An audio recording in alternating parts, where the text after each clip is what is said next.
उस समय देश में मजहबी कट्टरता की आंधी आई थी।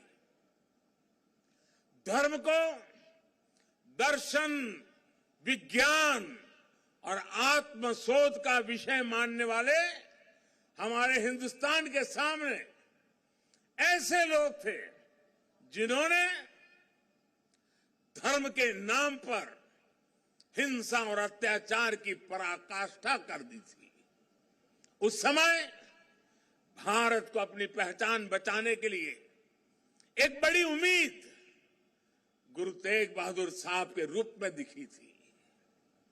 औरंगजेब की आतताई सोच के सामने उस समय गुरु तेग बहादुर जी हिंद की चादर बनकर, एक चट्टान बनकर खड़े हो गए थे। इतिहास गवाह है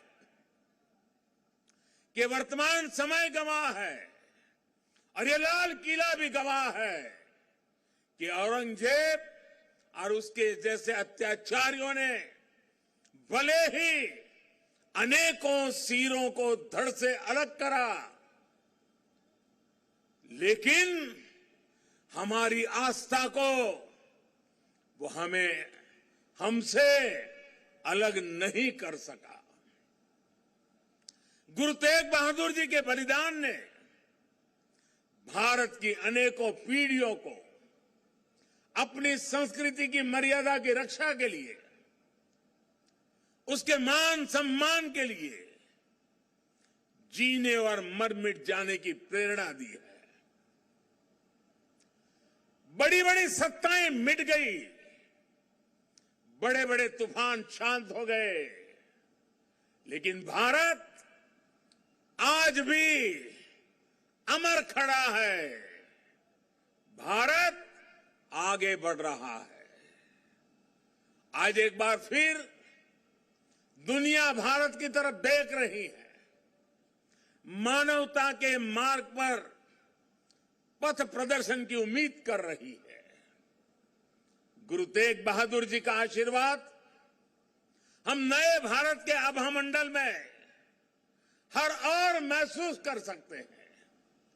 भाई और बहनों, हमारे यहां हर कालखंड में जब जब नई चुनौतियां खड़ी होती है तो कोई न कोई महान आत्मा इस पुरातन देश को नए रास्ते दिखाकर दिशा देती है।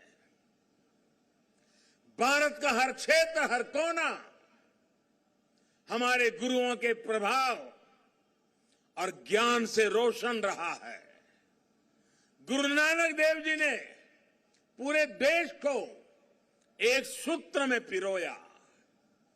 गुरु तेग बहादुर जी के अनुयायी हर तरफ हुए।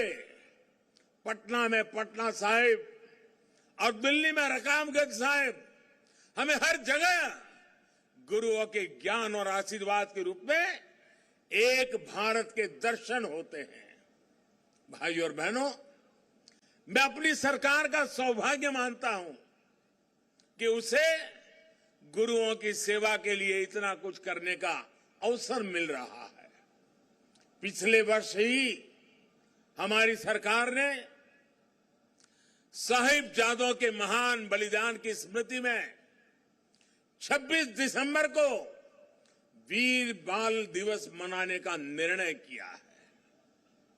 सिख परंपरा के तीर्थों को जोड़ने के लिए भी हमारी सरकार निरंतर प्रयास कर रही है।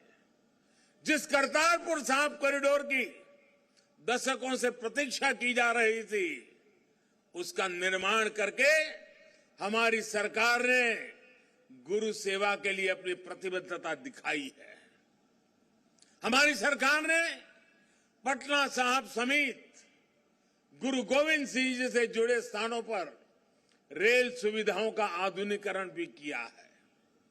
हम स्वदेश दर्शन योजना के जरिए पंजाब में आनंदपुर साहिब और अमृतसर में अमृतसर साहिब समेत सभी प्रमुख स्थानों को जोड़कर एक तीर्थ सर्किट भी बना रहे हैं। उत्तराखंड में हेमकुंड साहिब के लिए रोपवे बनाने का काम अभी आगे बढ़ रहा है। साथियों, श्री गुरु ग्रंथ साहिब जी हमारे लिए आत्म कल्याण के पथ प्रदर्शक के साथ साथ भारत की विविधता और एकता का जीवंत स्वरूप भी है। इसलिए जब अफगानिस्तान में संकट पैदा होता है, हमारे पवित्र गुरु ग्रंथ साहब के स्वरूपों को लाने का प्रश्न खड़ा होता है, तो भारत सरकार पूरी ताकत लगा देती है। हम न केवल गुरु ग्रंथ साहब के स्वरूप को पूरे सम्मान के साथ शीर्ष पर रखकर लाते हैं, बल्कि संकट में फंसे अपने सिख भाइयों को भी बचाते हैं।